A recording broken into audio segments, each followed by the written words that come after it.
What's up guys, Mickle here, and in my video last night I said we would have two massive pieces of news today involving the Bitcoin spot ETFs and Polysign. Well guys, that we have in this video. We're going to go over what just happened with the Bitcoin spot ETFs. We didn't get them yet, but guys, we just got confirmation that these things are happening next week. Guys, I also want to talk about what happened with Polysign at the end of the video, so make sure to stick around for that. This is absolutely fascinating. Almost no one knows about this information yet. Make sure to stick around to the end of the video to see that. You are not going to want to miss it. Like always, your support means so much to this channel. If you enjoy these videos, make sure to take a quick second to like this video and subscribe to my channel. It's really going to help me out so much. Also, if you ever need a good place to buy some XRP, make sure to check out my favorite exchange, Uphold, down in the description of this video. Guys, I think a lot of people aren't taking advantage of the 100,000 XRP giveaway being done by Uphold right now. If you want to enter into that, make sure to sign up with Uphold using the link in the description of this video. With that said, though, let's jump right into it, and I hope you guys enjoy the content. So guys, I just want to start out this video with some unexpected bullish news that I did not anticipate happening at all. And I think this is just signs that we really do have the worst behind us, and it's time to start getting the bullish narratives together. It's time to start going into a market where we have positive catalysts instead of negative catalysts, and that's that DCG, Digital Currency Group, actually paid off all the debt they owed. If you guys remember, when we were in the middle of the bear market, when we were in the middle of all the FTX drama and the Terra Luna drama, one of the big shoes to fall was actually Digital Currency Group. It looked like they defaulted on their debt. It looks like they had a bunch of loans expiring that were bad, and it looks like they were going bankrupt. But guys, it turns out, and this was only broken a couple minutes ago, DCG was actually able to pay off all their debt. So this is a really good sign because they are a big player in this space. They have a lot of credibility in this space. And the fact that they're not going to be defaulting and are not going to be forced to sell a whole bunch of assets onto the market is a massive bullish catalyst. And this is one of the things I've been talking about nonstop recently, which is just that the catalysts have changed. In all of 2023, we had nonstop bearish catalysts. We had all these bad things happening, all these Ponzi schemes going under, all these different criminals being indicted, all these different people stealing money, and it was giving the cryptocurrency industry a really bad rap. Not only that though, a lot of these companies were forced to sell billions of dollars of assets onto the market, so there was just so much negative pressure on this industry. But what we're seeing in 2024 is the narrative has flipped. Now, rather than companies going bankrupt, we're seeing companies being saved at the last minute. We're seeing companies like DCG, who have immense power, immense amount of assets, immense reputations, actually not going under and instead saving their businesses.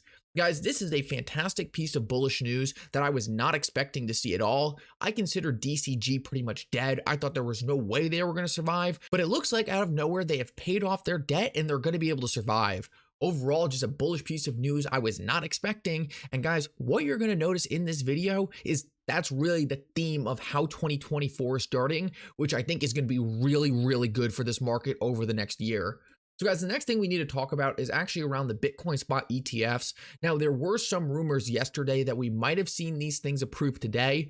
We didn't get anything approved, but what we got is the final submissions. What we have now, and these just got filed a couple minutes ago, is the companies who are actually pushing for these Bitcoin spot ETFs actually putting their final submissions forward, and the SEC is not putting any new comments on them. Guys, prior, the SEC was commenting all over these things. They wanted all different things changed, but now we see the comment has stopped. What this likely means is that the SEC and the Bitcoin spot ETFs have reached a final filing, a final version for these ETFs, and next week I am being told the SEC is going to vote on these things.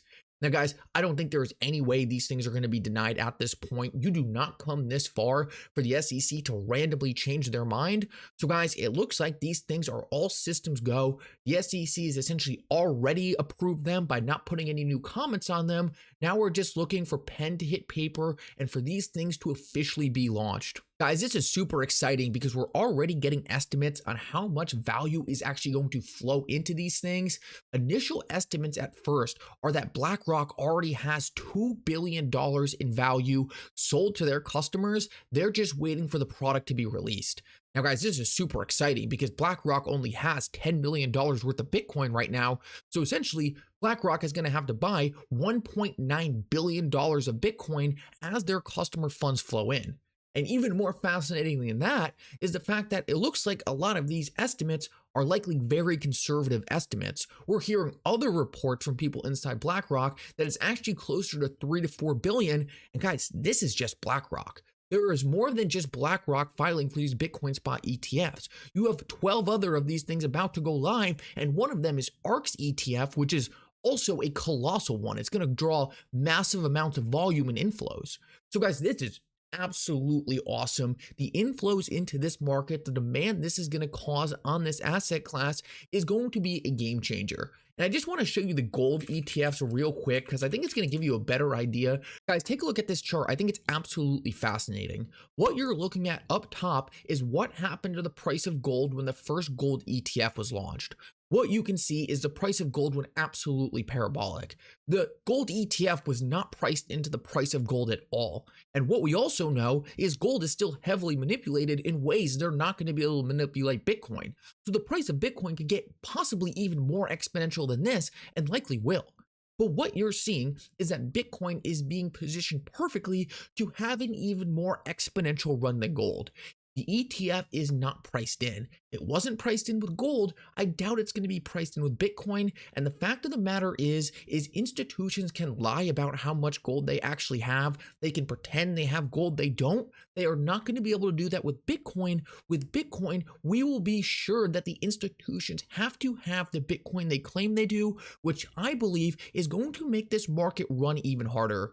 Guys, as you can see, we already have billions of dollars of inflows lined up for these ETFs. And just as we saw in the gold ETF, these gains are not yet priced in, and we are going to have a lot of room to run over the next couple years. Guys, in my opinion, this could be the thing that breaks the 4-year cycle. This could be the thing that puts us into a super cycle where, just like we saw with gold, which appreciated from 2004 to 2024, we could see the same thing with Bitcoin going from 2024 to something like 2030. Anyway, guys, just super exciting to see these products finally being launched, and also massive customer demand already being lined up. Guys, the last thing I want to talk about in this video is Polysign, and I don't have an official source for this, but I have some secondary sources that I trust a lot. And I actually talked about this in my live stream earlier today. And if you weren't on that live stream and you want to be notified when I do these live streams, just make sure you're subscribed. That's going to be the best way to just see when I'm going live. You'll get notifications and things. So if you don't want to miss out on the live streams, make sure you're subscribed. But what we actually learned on the live stream, and this is from someone I trust, it's not a primary source, it's a secondary source. We didn't hear it directly from Polysign. But what I am hearing is that the auction for Polysign didn't happen today because essentially the hole in Polysign's balance sheet was filled. Now, how that happened, I don't know. Who filled it? Who was the person who was able to make Polysign whole again? Does Polysign have other issues or other things going to happen down the road? I don't know. But the important thing to note is Polysign was not auctioned off today, which means Polysign for the near future is going to live. This is a very, very exciting development because to me, this likely solves the biggest problem with Polysign. From a tech and business perspective, I was blown away from Polysign. It seemed like they had great ideas. It seemed like they had a great institutional product, and their CEO was absolutely outstanding. When they had this hole in their balance sheet, it blew my mind that they weren't able to fill it. Something weird must have been going on here, and I don't know what it is, but it doesn't come down to Polysign being a bad company or the tech being bad. Something weird was happening on the back end. Maybe one day we'll learn, maybe one day we don't. But the important thing to note is that Polysign seems to have just been saved and now won't be going under. And guys, that's why in the beginning of the video, I said 2024 is off to such a bullish start rather than a bearish start. We just saw two companies today alone, two cryptocurrency companies that looked like they were sure done for, looked like they were both bankrupt, looked like there was no chance of survival, out of nowhere get saved. And to me, this tells me new capital is coming back into this market on the back end. This tells me new investments are happening and the big money is becoming more confident that the bear market is behind us and it's time to start investing aggressively back into this industry. Guys, there are a lot of projects that went under in 2023 that could have been saved if the capital was there. The capital wasn't there. The investments weren't coming in. People were scared. But what we're seeing, and this is something I have been saying saying for the last couple months now, what we're seeing is these Bitcoin spot ETFs are changing the perception. They are telling big money that the regulators are going to let this industry stay. They are going to let this industry prosper in the United States, and it's time for them to front run that event and start investing aggressively. Guys, overall, just a great day of bullish news. I have a feeling this is going to be a trend over the next couple of weeks and months and years. Guys, this might be the break of the 4-year cycle. This might be one of the biggest institutional bull runs we have ever seen. Anyway, guys, thank you so much for coming. I hope you enjoyed this update. If you did, make sure to like and subscribe. It really does mean so much. And for now, Mickle out.